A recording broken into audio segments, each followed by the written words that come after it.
In this video, you'll learn how to start a Stan store. By following these steps, you will successfully set up your online store and add products for sale. Begin by navigating to the Stan platform. Once you are on the home page, locate the left sidebar. Here you will find the option labeled My Store. Click on this option to proceed to your store management interface. After accessing My Store, look for the purple button labeled Plus Add Product.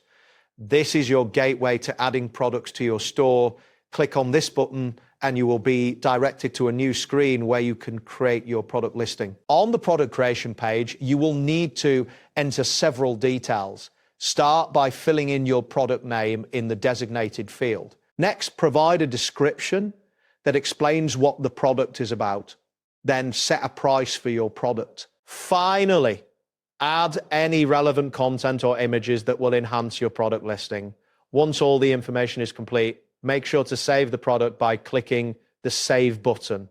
Next, it's time to customize your store's appearance. At the top of the page, find the option labeled Edit Design. Clicking this will allow you to modify the look and feel of your store. You can change colors, layouts, and fonts to match your brand. If you want to add more sections to your page, look for the Add Section button, which will provide options for expanding your store's content. To share your store with potential customers, locate your store link at the top right corner of the screen. The link will look something like stan.store/DD DE111111. Copy this link so you can share it easily with others, enabling them to visit your store and make purchases.